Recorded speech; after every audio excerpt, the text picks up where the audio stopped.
je zdaj ta monografija, ki smo jo pripravljali, intenzivno pripravljali pravzaprav od leta 2009, od srečanja, zgodovinskega srečanja na gradu Dobrovo ob 140.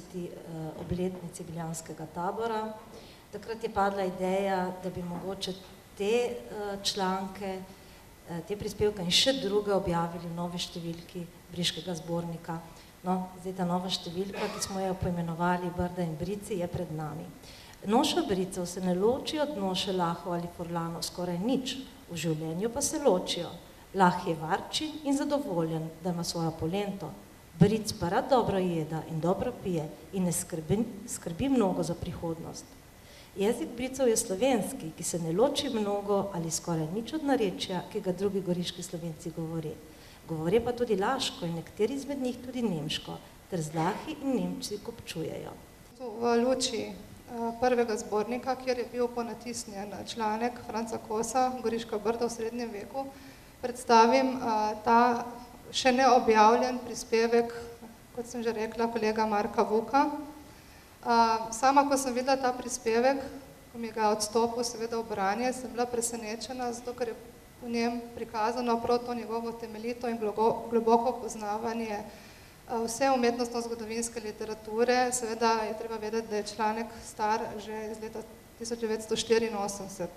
Predvsem freske Lojzeta Spacala, med katerimi je ta ena izmed najbolj dominantnih v cerkvenem prezbiteriju in stilno tudi obdelala Lojzeta Spacala. No, če svojo pozornost pa od spomenikov in umetnin sakralnega pomena usmerimo na zasnovo vasi, pridemo do njenega osnovnega elementa kmečke hiše. Zdaj, arhitekti to briško tipsko hišo, pa ne samo briško, to vse slovensko hudo kritiziramo, ker pač po nekih proporcih nam ni všečna, ampak to je, bom rekla, tako za ljudi bilo zelo dobro in kakovostno, začelo se živeti bolje. Seveda s temi parimi najdbami ne bomo spreminjali recimo arheološke podobe Evrope, Srednje Evrope, pa verjetno tudi Slovenije, ampak te najdbe so pomembne predvsem zaradi tega, ker so bile najdene znotraj območja, kjer danes stoji dvorec Dobrovo, oziroma dvorec, v katerem se zdaj nahajamo. Ta segment nekje kaže, da je velika biljanska župnija, pražupnija, ki je imela okrog 25 vasi in je imela svoje središče tukaj na slovenskem ozemlju, na čistem slovenskem etničnem ozemlju, da je vplivala tudi na to, da se je počasi formirala ta meja med Furlani in Slovenci, etnična meja. V slovenski politični miselnosti, ki se je takrat začela pred 150-160 metri porajati, je seveda Brda predstavljala kot neko občutljivo točko, ki jo je treba vendar braniti, to slovenski živelj, slovenski obstoj na tem ozemlju s političnimi sredstvi, ker to je pretila velika nevarnost italianizacije. Italianizacije, ki je imela seveda predvsem svoje korenine v gospodarskem stanju Brd, zlasti v teh kolonskih odnosih, ki so veliko vplivali na odvisnost slovenskih kolonov do gospodov italijanskih narodnosti, ki so živeli v ravnini. Ko sem raziskovala Kojsko, sem bila presenečena, ko sem v arhivskem gradivu občine Kojsko zasledila kot svetnika občine tudi Andreja Žnidarčiča. In sicer dolgih 10 let, tako da me je presenetilo tudi v tem smislu, ker si nisem predstavljala, tudi nisem še nikoli prej zasledila, da bi bil med drugim aktiven tudi na tem področju. Sam Andrej Žnidarčič je ena taka zelo zanimiva osebnost, ki je na nek način, kot so zapisali potem njegovi sodobniki, ki so ga poznali, narodno dvignil Brda. In njegovo društvo je na nek način predstavljalo eno vez med tem mrtvilom, ki je nastala po velikemu taboru, Biljanskemu taboru in začetki ustanavljanja čitalnic. Prispevek Ivanke Uršič. Predstavila je 4 briške žene in dekleta, ki so se na nek način izločile iz tega mogoče nepoznanega dela in vstopile kot kulturne delavke ali pa kot učiteljice ven iz tega mogoče povprečja in na nek način pokazale, da se tudi kot druge Slovenke seveda začnejo vedno bolj izrazito in aktivno javno udejstvovati. Kaj me je privedlo do tega, kaj me je spodbudilo, da sem začela pisati v poznih letih seveda in temu primerno so tudi knjige bolj skromne. Vendar upam, da z njimi sem dosegla moj glavni cilj, to je, da bodočim rodovom, tistim, ko pridijo še za nami, nekako prikažem, kakšno je bilo nekoč življenje v Brdih. Torej, življenje je bilo vsekakor zelo težko, kajti v Brdih so bili zaslužki bolj slabi, kmetije slabe, nad 400 obrtnikov je enkrat bilo. Torej, to je zajeto pravzaprav obdobje do leta 1980, to je leto, ko sem na osnovni šoli z učenci 8. razredov opravljala raziskovalno nalogo na temo obrtništvo v Brdih. Slavica Plahut, kot je prikazala, je druga svetovna vojna pomenila pomembno prelomnico tudi v organizaciji šolstva. Opisala je, kako so šole delovale v težkih in neurejenih vojnih razmerah. Primanjkovalo je vseh potrebščin, bile so povsem neopremljene. Sama je pa podrobno raziskala predvsem šolsko leto 1943-1944 in pri tem navedla seveda nekatere izmed učiteljev, ki so takrat delovali, med drugim seveda tudi marsikoga je učil, znani učitelj Danilo Sirk, tudi kasnejši dolgoletni učitelj, ki je seveda prav zaradi svojega delovanja doživel, da je bil seveda zaprt. Kdo je imel ključno vlogo pri organizaciji sanitetne oskrbe v Brdih v tem obdobju?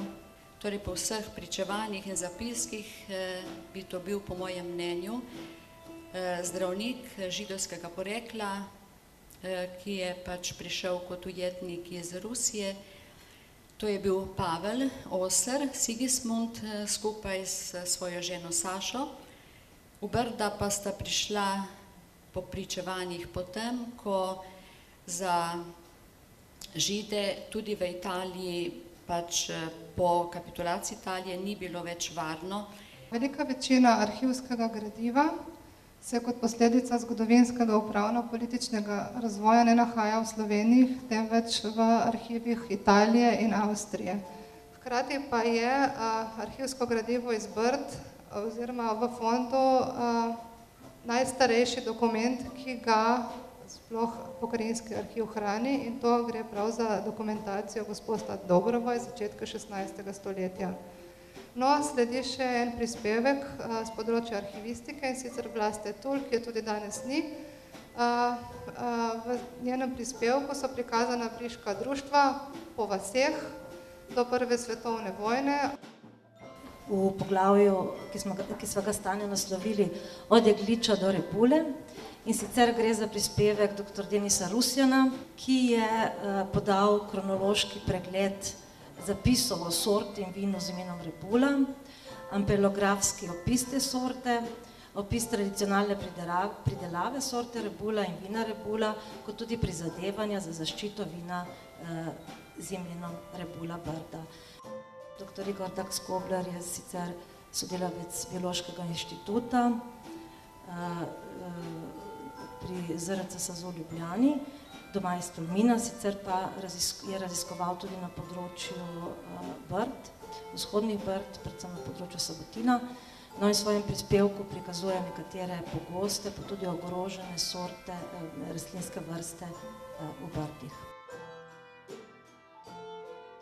Bom pa kar prebrala.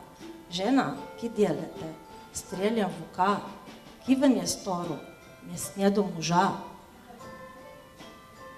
No, tukaj ta slika prikazuje godce in pevce in druge vaščane Biljane, ki so se nastavili objektivu sodelavcev etnografskega muzeja, in to pesem glasbeno najbrž poznate.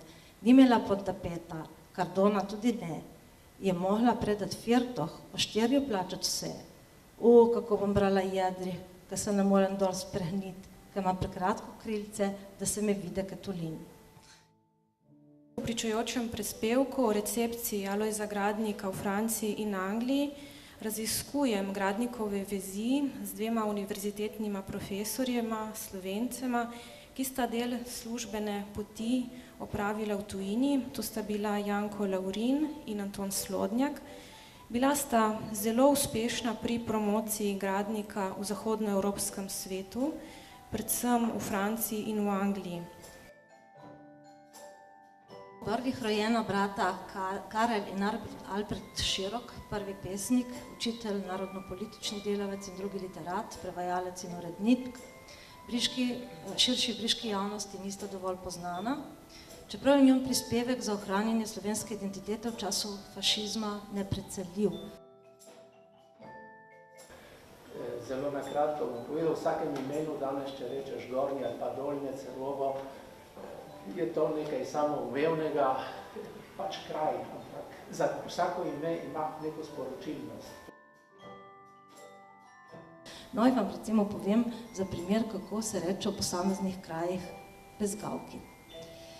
V Mirniku rečejo tonšile, v Brklicah pri Kožbani pravijo armenica, v Medani rečemo glandola, v Kozani rečejo drgencijela, bezgavka in bezavka, v Kojskem bezhavka, v Števerjanu glandole in na Oslavju tonsile. Torej, na tako majhnem kraju toliko različnih poimenovanj.